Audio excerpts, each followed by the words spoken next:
Hi friends, welcome to my channel. ഇന്നിവിടെ ഞാൻ വന്നിരിക്കുന്നത് ആൽമണ്ട് പൗഡർ എങ്ങനെ ഉണ്ടാക്കാം എന്ന വീഡിയോ ആയിട്ടാണ്. അപ്പോൾ ഇതുവരെ എൻ്റെ ചാനൽ സബ്സ്ക്രൈബ് ചെയ്യാത്ത ആരെങ്കിലും ഉണ്ടെങ്കിൽ ഒന്ന് സബ്സ്ക്രൈബ് ചെയ്യുക.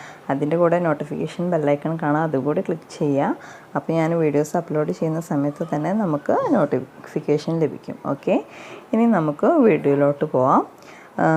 അതിനു വേണ്ടിയിട്ട് ഞാൻ ഒരു പാനിൽ കുറച്ച് വെള്ളം എടുത്ത് അതൊന്ന് തിളച്ചതിന് ശേഷം ഒരു ഹാഫ് കപ്പ് ബദാം ഒന്ന് തിളപ്പിക്കാൻ വേണ്ടിയിട്ട് ഇട്ട് കൊടുത്തു. ആ വെള്ളത്തിലേക്ക് ഒരു 2 മിനിറ്റ് തിളച്ചതിന് ശേഷം നമുക്ക് ഗ്യാസിൽ നിന്ന് മാറ്റാം. ഇപ്പോൾ ഏകദേശം 2 മിനിറ്റ് ആയിട്ടുണ്ട്. നന്നായി തിളച്ച് വന്നിട്ടുണ്ട്.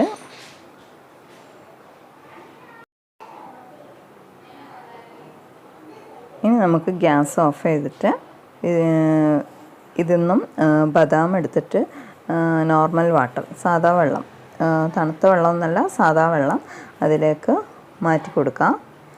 എല്ലാ ബദാമും ഇതുപോലെ നമുക്ക് വെള്ളത്തിലേക്ക് മാറ്റാം.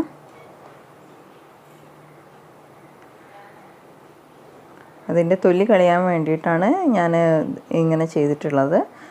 ഇങ്ങനെ ആകുമ്പോൾ പെട്ടെന്ന് തന്നെ തൊലി കളഞ്ഞ് കിട്ടും. കൈ വെച്ചൊന്ന് പ്രസ് ചെയ്ത് കൊടുത്താൽ തന്നെ തൊലി ഇങ്ങോട്ട് അടർന്ന് വരും. തൊലിയോടൊക്കെ നമ്മൾ ഗ്രേറ്റ് ചെയ്താൽ അതിൻ്റെ ഒരു ബ്രൗൺ കളറായിരിക്കും നമുക്ക് കിട്ടാം. അപ്പോൾ അത് ഇല്ലാണ്ടിരിക്കാൻ വേണ്ടിയിട്ടാണ് നമ്മൾ തൊലി കളയുന്നത്.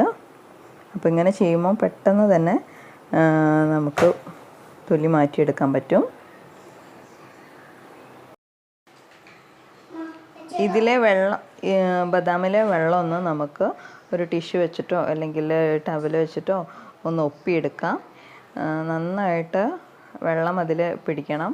കാരണം നമ്മൾ വെള്ളത്തിലിട്ട് കുറച്ച് നേരം തിളപ്പിച്ചതല്ലേ, അപ്പോൾ അതിൻ്റെ ഉള്ളിലേക്കൊക്കെ വെള്ളം കയറിയിട്ടുണ്ടാവും. ഇനി ഇത് നമുക്കൊന്ന് ഒരു ഫ്രൈ പാനിലിട്ട് ഒന്ന് ചൂടാക്കിയെടുക്കാം. ഓയിലൊന്നും ഒഴിക്കൊന്നും വേണ്ട, ജസ്റ്റ് ഒന്ന് ചൂടാക്കി എടുത്താൽ മതി. അതിൻ്റെ വെള്ളത്തിൻ്റെ ഈർപ്പം പോയി കിട്ടാൻ വേണ്ടിയിട്ടാണ് നമ്മളങ്ങനെ ചെയ്യുന്നത്.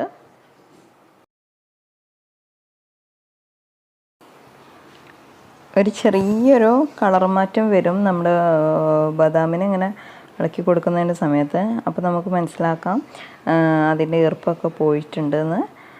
ഒന്ന് ജസ്റ്റ് ഒന്ന് ചൂടായി എടുത്താൽ മതി. ഓവർ എല്ലാ ഭാഗവും ഒന്നും ബ്രൗൺ കളർ ആവാൻ നിൽക്കണ്ട.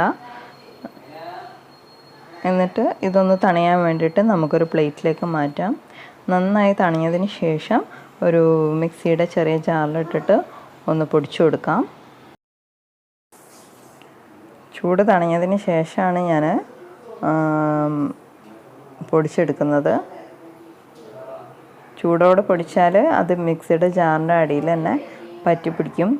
അപ്പം ആദ്യം ലോ സ്പീഡിലിട്ടിട്ട് പിന്നെ ഒന്ന് സ്പീഡ് കൂട്ടിയിട്ട് പൊടിച്ചെടുക്കാം. ഇത് ഞാൻ പൊടിച്ചെടുത്തതാണ്. അപ്പോൾ നല്ല ഫൈൻ പൗഡർ പോലെ ആയിട്ടുണ്ട്. നമുക്കിത് റഫല്ലോ കേക്കിനൊക്കെ നല്ല യൂസാണ്. കടയിലൊക്കെ വാങ്ങിക്കാൻ നല്ല വില കൊടുക്കേണ്ടി വരും. അപ്പോൾ എല്ലാവരും ട്രൈ ചെയ്ത് നോക്കാം. ഇഷ്ടമായാൽ ലൈക്ക് ചെയ്യുക, ഒന്ന് ഷെയർ ചെയ്യുക. Okay, thanks for watching video.